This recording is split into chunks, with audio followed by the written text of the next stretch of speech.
Hello, Acho. Let's read a given question. The question says, consider a circular loop wire lying in the plane of paper. Let the current pass through the loop clockwise and with the help of the diagram, explain how the direction of the magnetic field will be determined inside and outside the loop. Name the law used to find the direction of magnetic field. So, to understand this question, यहाँ पे we need to understand about the concept of magnetic effect of current. Magnetic effect of electric current. So हमने already देखा है in Oersted experiment whenever a current carrying wire is there is a magnetic field associated with it. So यहाँ पे अगर हम ध्यान से देखें हमें बोला गया है consider a circular loop while lying in the plane of the paper. हम मान लेते हैं कि जो हमारी स्क्रीन है that is the plane of paper और उसके ऊपर एक सर्कुलर लूप हम कंसिडर कर रहे हैं. This is the circular loop. ठीक है. और इसमें जो करंट फ्लो हो रहा है वो क्लॉकवाइज सेंस में हो रहा है. तो इस तरीके से current is flowing in the circuit in this loop basically. ठीक है. with the help of a diagram explain how the direction of magnetic field be determined inside and outside. यानी कि लूप के अंदर और लूप के बाहर मैग्नेटिक फील्ड का डायरेक्शन क्या होगा. तो हम इसको थोड़ा सा 3D में विजुअलाइज कर सकते हैं ताकि we have a better clarity. ये हम 3D में विजुअलाइज करें. लेट्स सपोज ये कुछ इस तरीके से एक लूप है जो कि हमारा पेपर में रखा हुआ है. हॉरिजॉन्टली हम इसको कंसिडर करें और क्लॉकवाइज करंट फ्लो कर रहा है इस तरीके से.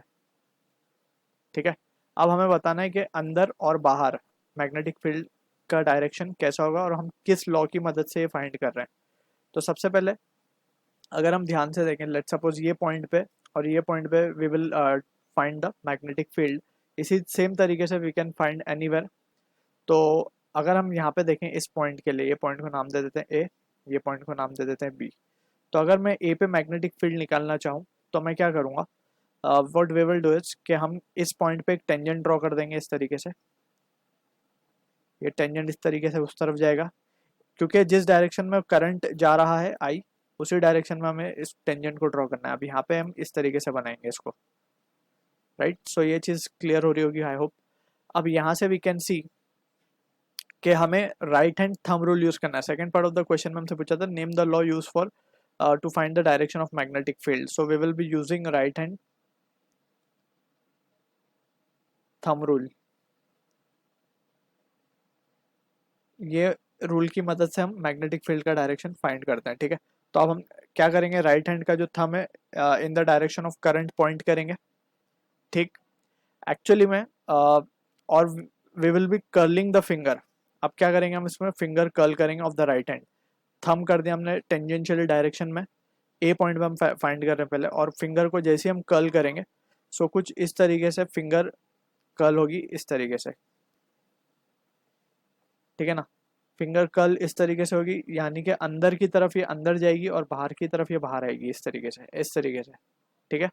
सिमिलरली अगर मैं बी की बात करूं तो बी पे हम देख सकते हैं बी पे अगेन जो फिंगर कर्ल होगी वो इस तरीके से अंदर की तरफ ही होगी और यहाँ पे बाहर की तरफ होगी. देख सकते हैं हम क्लियरली. ठीक है. अब यहाँ पे हम देख सकते हैं कि और भी अगर हम लूप्स लेंगे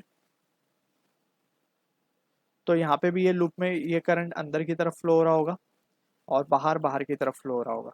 सिमिलरली यहाँ पे भी हम चेक कर सकते हैं इस तरीके से और ये इस तरीके से. तो हम ऐसे मल्टीपल लूप्स भी अगर लेंगे. अब अगर हम इसी पॉइंट पे एक पॉइंट यहाँ पे कंसिडर कर लें तो टेंजेंट उसके लिए यहाँ कंसिडर किया जाएगा. इसको यहाँ लिख लेते हैं आई को. तो एक टेंजेंट यहाँ कंसिडर किया जाएगा. तो अगर हम यहाँ पे भी राइट हैंड लगाएं थंब इधर और फिर लूप जो बनेगा वो इस तरीके से अंदर की तरफ आएगा और ये बाहर जाएगा. तो यहाँ पे हम देख सकते हैं अंदर अंदर की तरफ जाएगा बाहर बाहर की तरफ निकलेगा. तो हर तरीके से वी कैन सी के जो मैग्नेटिक फील्ड है वो अंदर की तरफ जा रही है. सो सिंपली हम क्या लिख सकते हैं इनसाइड इनसाइड द लूप की अगर हम बात करें इनसाइड लूप हमें मैग्नेटिक फील्ड का डायरेक्शन चाहिए था. Magnetic field magnetic field will be inside the paper inside plane of paper हम बोल सकते हैं क्योंकि हम इसको थोड़ा सा 3D में विजुअलाइज कर रहे हैं. राइट. तो हम बोलेंगे कि ये प्लेन ऑफ पेपर ये पेपर पे ही रखा हुआ ये लूप है. तो अंदर जा रहा है मतलब अंदर अंदर जा रहा है मीन्स पेपर के अंदर जा रहा है. ठीक है. Plane of paper. अगर हम स्क्रीन की बात करते तो ये स्क्रीन के अंदर जा रहा होता। तो आउटसाइड की अगर हम बात करेंगे तो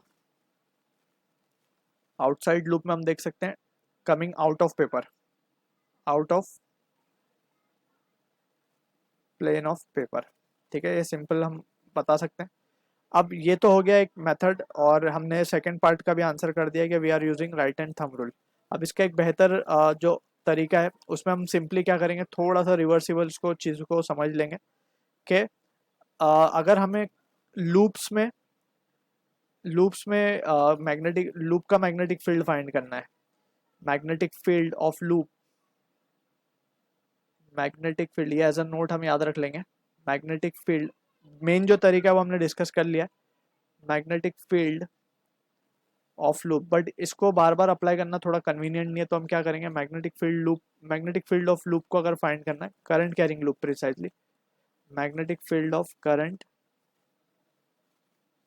कैरिंग लूप अगर हमें फाइंड करना है तो हम क्या करेंगे, जैसे हम थंब को डायरेक्शन ऑफ करंट में रख रहे थे, अब यहाँ पे क्या करेंगे, हम फिंगर को कर्ल करेंगे, right hand finger, fingers of right hand, fingers of right hand in the direction of current, इसको हम इन द डायरेक्शन ऑफ करंट रख देंगे, रिजल्ट सेम ही आएगा, that is an important thing. जो फिर थंब पॉइंट करेगा राइट हैंड का, thumb will point the direction of magnetic field. हम देख भी सकते हैं, अगर इस केस में हम देखें तो ये चीज़ को फॉलो करके देखते हैं, तो करंट फ्लो हो रहा है क्लॉकवाइज, यानी कि फिंगर हमें कर्ल करनी है क्लॉकवाइज सेंस में, तो थंब नीचे की तरफ पॉइंट हो रहा है, तो हम देख सकते हैं कि मैग्नेटिक फील्ड लाइंस जो है वो नीचे की तरफ जा रही है इस तरीके से, और वो एक्चुअली में भी नीचे की तरफ जा रही थी इनसाइड में, और अगर हम बाहर की तरफ देखेंगे तो बाहर की तरफ मैग्नेटिक फील्ड लाइन बाहर आ रही थी। ठीक है, so this is how we can find the answer to the question. So I hope you understood the solution. All the best.